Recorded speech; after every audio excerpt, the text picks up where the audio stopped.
ఇవి ఎవరు తీశారో తెలియాలంటే పోలీస్ కంప్లైంట్ ఇవ్వడమే కరెక్ట్.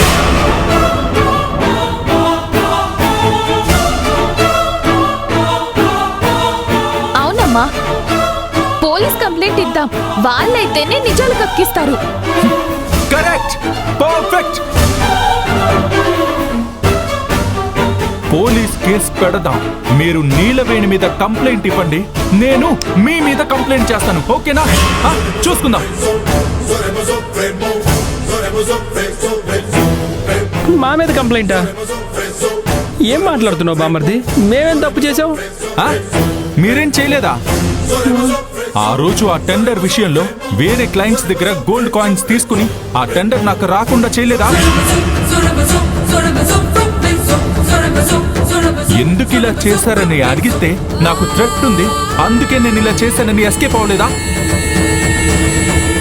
దానికి కూడా నేను కంప్లైంట్ ఇస్తాను. పోలీసులు ఇద్దరిని విచారిస్తారు, ఏది నిజమో తెలిసిపోతుంది. అయ్యో, వీడు ఇంకా ఇది మర్చిపోలేదా? పోయిపోయి వీడు నా నెత్తి మీద చేయి పెడుతున్నాడు. ఇది అటు ఇటు తిరిగి నా మెడకి చుట్టుకునేలా ఉందే. ఏంటి ఏంటి ఏం మాట్లాడట్లేదు?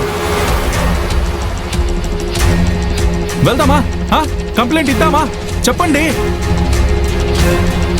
ఏ సమాధానం లేదా? మాట్లాగిపోయాయా? లేదా మీరు చేసిన ఫ్రాడ్ ఏంటో మీకు అర్థం అవుతుందా? పదండి, అందరం పోలీస్ స్టేషన్కి వెళ్దాం. పదండి పదండి పదండి పదండి పదండి. రే అవసరం లేదు, వదిలేరా. దీన్ని ఇంకా ఎక్కువ లాక్కు వదిలే. నేను వెళ్ళి కేసు పెడతాను సార్.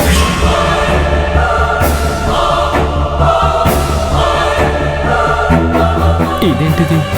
వీళ్ళు మమ్మల్ని జైల్లో పెట్టించే వరకు వదిలేలా లేరే.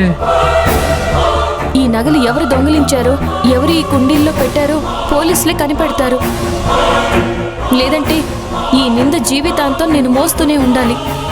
వెళ్దాం పదండి సార్, పోలీస్ స్టేషన్కి వెళ్ళి కంప్లైంట్ ఇద్దాం. సూపర్.